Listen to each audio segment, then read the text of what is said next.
further ado, come on down, Lois. We'll let you start out the next couple of slides, and we'll pick up.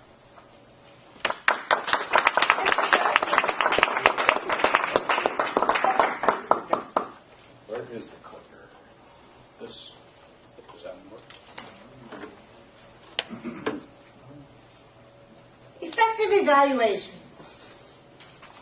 When we get effective evaluations, there are actually three groups that benefit. You have the speaker, you have the evaluator, and you have the club. What does the speaker get out of an evaluation? They get motivated. They hear good things, they hear areas to improve. They gain healthy esteem. But most importantly, if an evaluation is done right, one thing that a speaker will take away from this, that you can't get anywhere else, is direct feedback. We're not waiting a week and then hearing, oh, you know what you should have done in that speech? And you're thinking, didn't I do that? No. We're hearing it immediately after our speech. That's incredibly important for any speaker. The evaluators benefit. No matter how you look at it, we're performers. We're actors, we're actresses, and our job is to entertain. As an evaluator, you have 2 minutes to do your whole speech, but don't lose track of the fact that you are entertaining. You're not only providing feedback to the speaker, but you're up here to make sure that everybody else is learning something. And how are they going to learn something if you're not entertaining them? Because if you're just sitting there like this, most people are already tuning you out and thinking what they're going to have for dinner or lunch or something else. The evaluator is a mentor. They are helping others.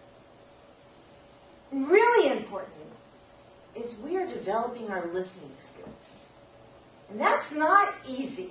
For those of us that like to talk, listening is not one of the easiest things in the world. What I think one of the most important facets of being an evaluator is you are building your impromptu speaking skills. You're getting up very quickly and providing feedback on your speaker. And how does the club benefit from this? We've all just heard so-and-so speak. Most of us that have been here for a while realize so-and-so would like to hear from you too. Yes, they're going to have their formal evaluator come up, but how many times have we or seen someone strip off a piece of paper and hand it to them and say, you did a really good job, here's some ideas. And that's what it's about. The entire club benefits from listening to the speaker and then maybe giving them some of their own hints. We have an awesome club. Okay, how to say it. I mean, how to put that in there.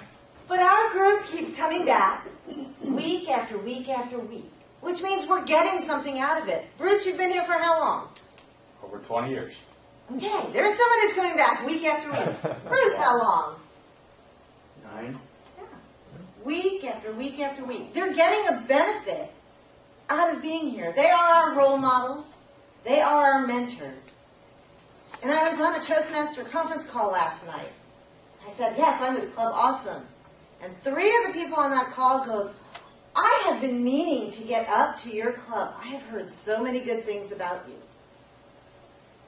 We have a high standard of excellence. We are known throughout the Toastmaster community as one of the premier clubs, which I didn't know until this week when I went to 2 Toastmaster meetings other than ours. Coming to Club Awesome, coming to Toastmasters definitely provides benefits, and our club also receives a number of benefits. Okay, well, you can do it for me, that's fine. The big question, why evaluate? Go ahead. Why are you here? I know why I'm here, and I think I know why you're here. You're here to become better speakers. build confidence. You might have a specific purpose in mind. As Lois pointed out, I joined 40 years ago. The reason that I joined, much like Lois, and much like Andy, who's not here today, I joined because I was put in charge of the young executives of today of the National Association of Electrical Distributors. That was the reason I came here. I didn't want to put them to sleep. I didn't want to bore them to death. I wanted to be able to get up and deliver a presentation and be effective and have people say, that was pretty good. Maybe I'm not as good as her, but I've improved over the years. And as Lois said, I keep coming back. I come back for a number of reasons. I come back because I continually resharpen the saw, as Stephen Covey says. And I'm able to mentor a little bit. I'm able to share some of what I've learned and hopefully evaluate your speeches so that you can achieve your objectives. Actually, bring all of these slides up. Okay. I've rearranged these a little bit. Number one thing, listen. If you're a speaker, and this is from the speaker's point of view, you're the speaker, I'm the evaluator. First thing you need to do, as Lois says, is listen. Listen to what your evaluator says. Listen to the feedback that's given. The second thing, decide if the evaluation's worth anything. That's right, you get to decide. All evaluations are subjective. But 90% of the time, they give you great additional information about how you can improve on what you're doing. And then third, behavioral change. If you don't change, you won't grow. What's the definition of insanity? Doing the same thing over and over again and expecting different results. Pay attention to the evaluations that are given to you and then respond to them. I told Julie up front things to look for, and I can hear she's finding them already. I am not perfect. I've got a lot of area for improvement on everything that I do, and that's what evaluations are all about. Toastmasters is very innovative in that respect.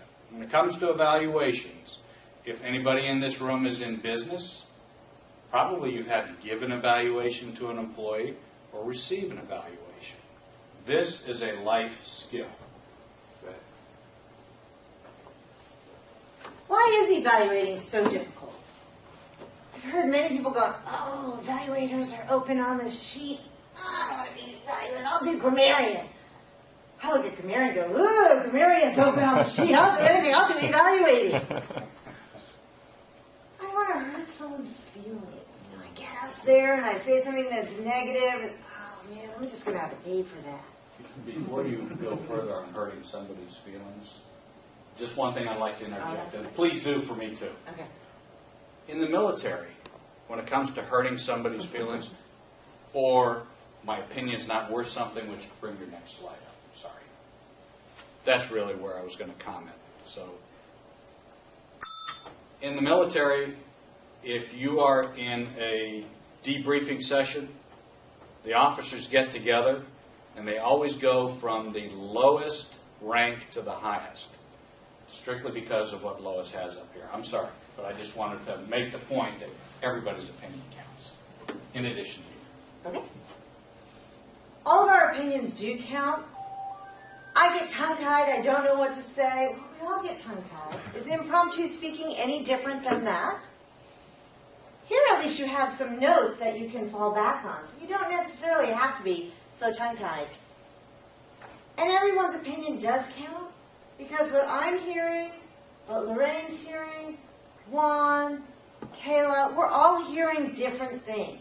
So it is important to get a variety of evaluators. The evaluator role. You're a motivator. You want this person to come back. I think, Bruce, you have a story there about motivating someone. Could you share that for him? Or, okay, later. I've got that coming in as part of it, but you're right. And we are motivators. We are the ones that want to make sure that they know you did a good job. Congratulations. I really enjoyed your speech. we also have to provide areas of how you can improve. That's our job. That's one of the main things we're up here for. Here's what I like, here's what you can improve. It's not, here's what's good and here's what's bad. That's kind of a harsh way of looking at things. And lastly, we are helping people get over their fear of public speaking. I don't know if you realize how important the evaluator role is, but you have 2 minutes to convey each of those points.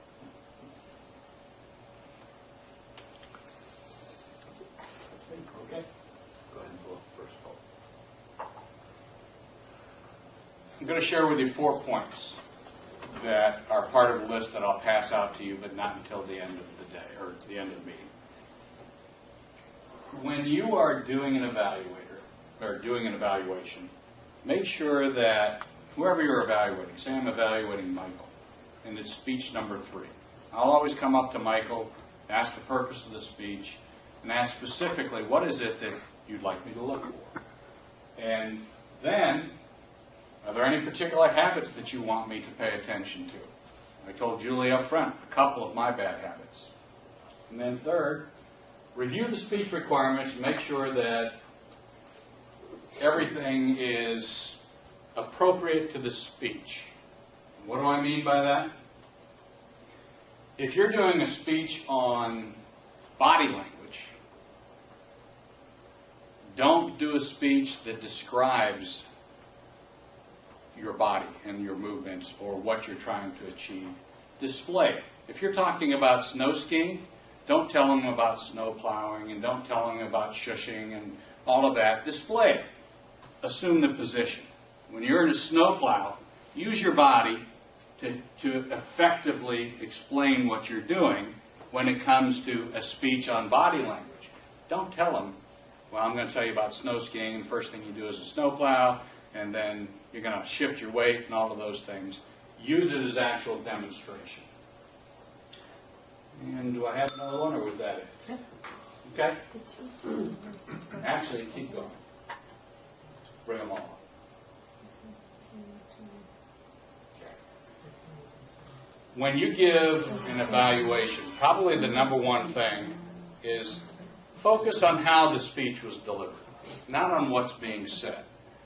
And by the how, I'm talking about the vocal variety, whether you use a story to make a point, whether you have humor within your presentation, whether you lower your voice when you want to make a point and make people listen, or when you're talking about something huge, most people will say, it was huge, especially when they start. The body language is close. Say, it was huge. Now that may seem uncomfortable, but it becomes comfortable over time. And demonstrate. Make the speaker aware of some of the things that they need to have improvement on. If it's their vocal variety, or if it is using a story, address those issues. And give the examples, just like I did in the body language example.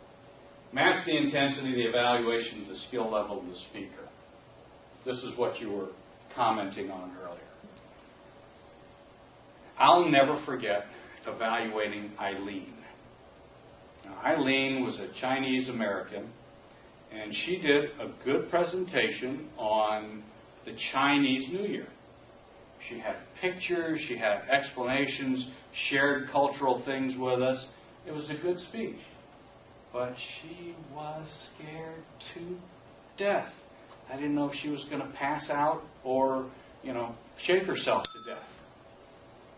So I tried to be very gentle. I started out my evaluation with, that was a good speech. I really learned a lot. And then I said to her, Eileen, 2 things to remember. Number 1, relax. Number 2, we like you. You know what? She never came back. And to this day, I was concerned that my evaluation, and I was easy on her, caused her not to come back. But she tells me, because I've met her at different Toastmasters events since then, that it was the timing and different things as far as scheduling.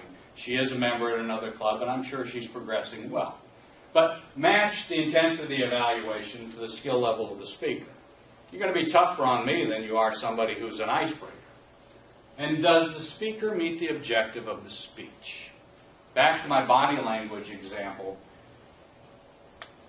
If they give an impassioned speech about a cause that they're interested in, and there's no body language in the speech, and that's the objective, they didn't meet that objective. Oftentimes, they meet it with a regular basis, and when I'm up here, that's the first thing I say.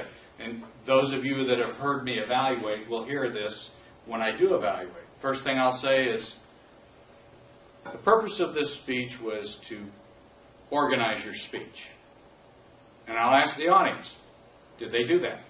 And typically the answer is yes, and then I go on with that evaluation. Most importantly, everything we do is focused on the speaker that we're looking at. It's not about us delivering that speech, although Lois is right, we have to be entertaining. It's about listening to what is being given in the speech, addressing it concisely, and then delivering it in an effective evaluation. Go ahead.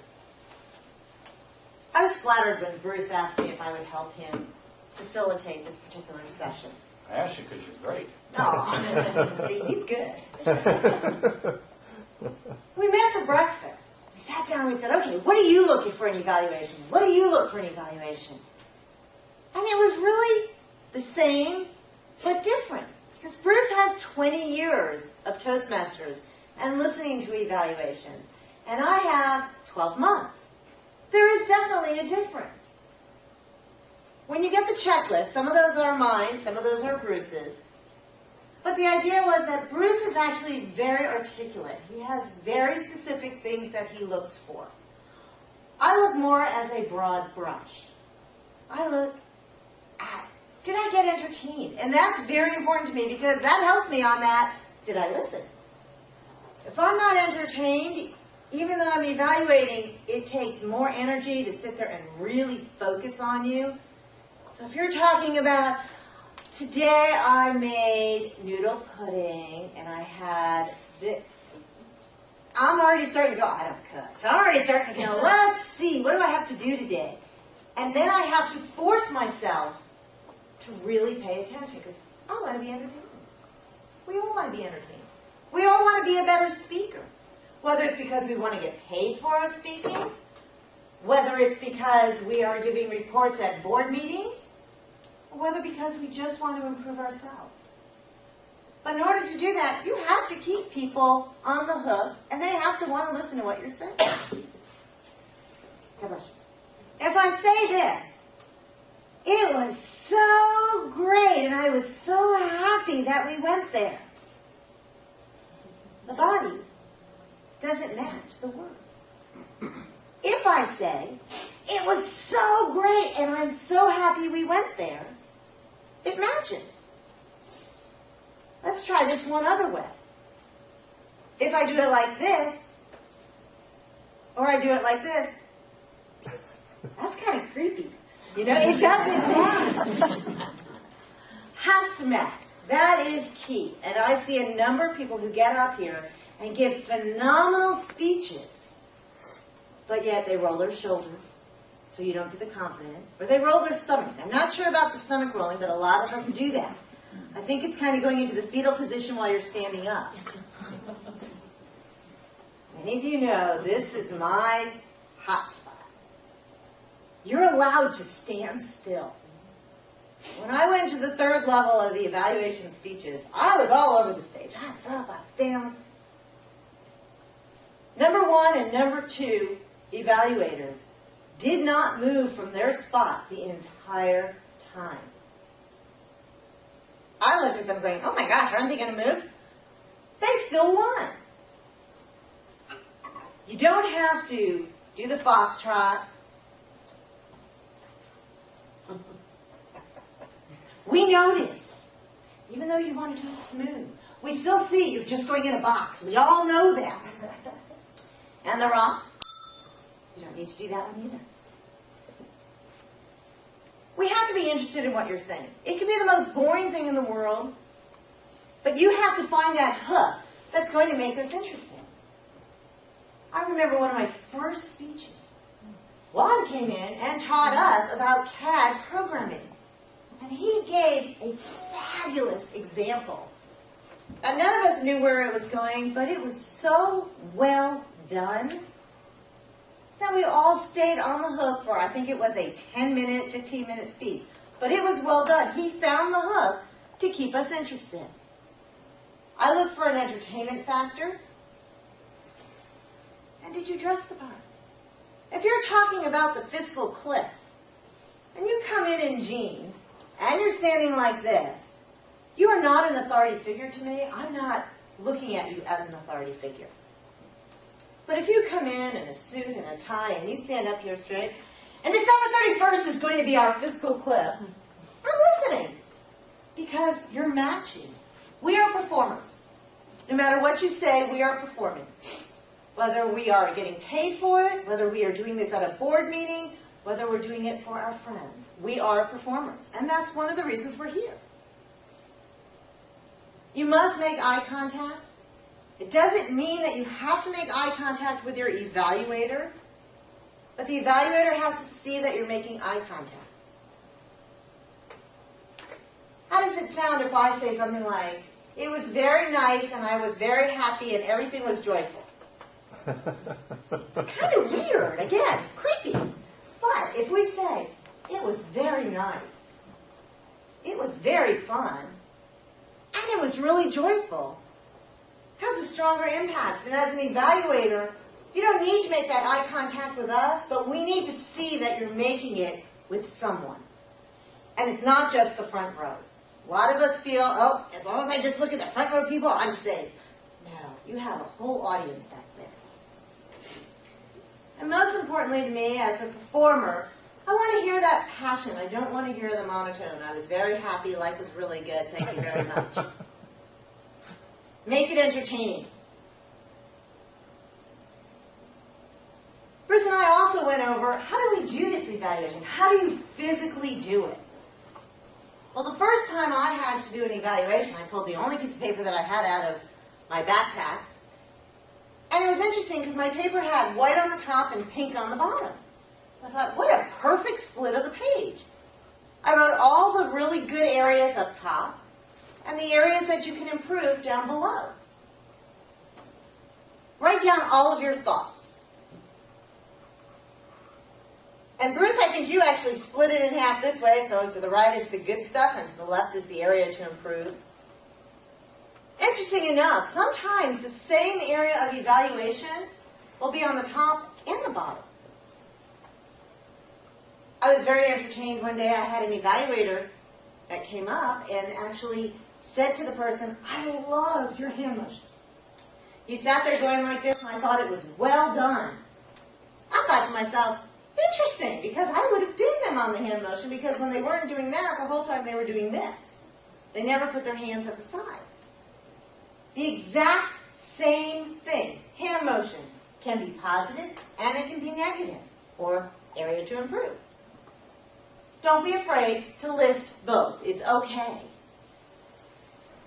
After I write everything down, and let me tell you, I am writing the entire time, I find 3 really good areas, 3 things that I thought they excelled at, because we all excel at something. And then I find 3 areas that they can improve on. So you want to find your top 3 of each group.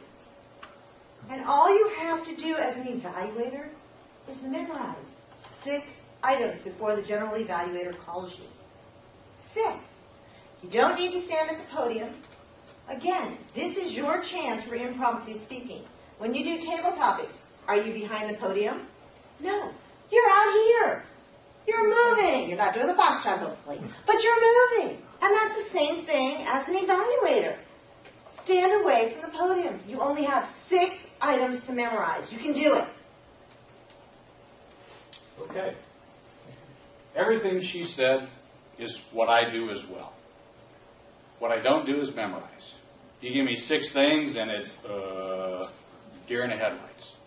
You can do what my friend Scott Shapiro does. 3 points on this hand and 3 points on that hand. Glance at them.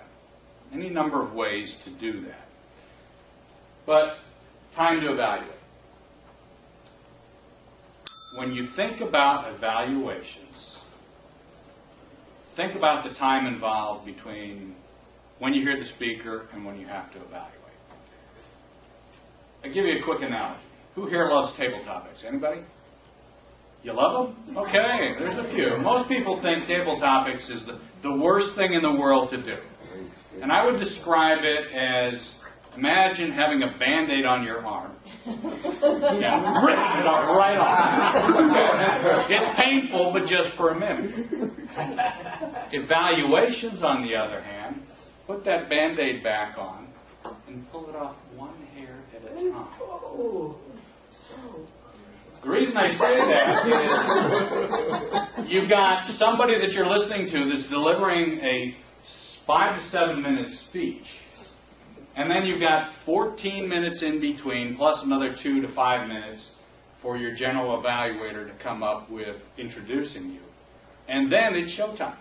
You have to deliver an effective evaluation that helps your speaker.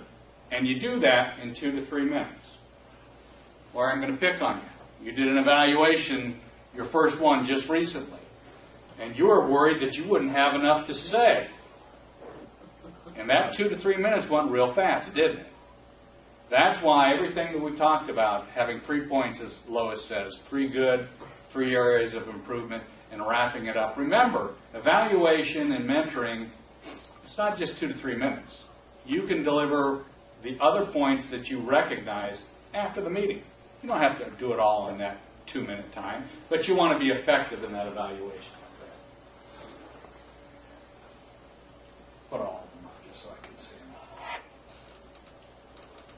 When you're delivering your evaluation, look at your audience, but address the speaker. Tell them what a good job they've done. Then provide the 3 things, as Lois mentioned earlier, and bring in kind of the sandwich of the areas that need improvement. At the end, thank them for their speech. It's a template that we're sharing here. And tell them you're looking forward to the next speech. You can tell them however you want. You can say, it was a great speech. I look forward to evaluating you the next time you speak. Or you could be just, I'm looking forward to listening to your next speech on whatever the topic might be. And that's pretty much it for that. You're up. You're the speaker. What do you do with this evaluation? Well, you have 4 options. You can cry. You can get angry. You can ignore it. I like this. I have sound here. Well, you can profit from this and change.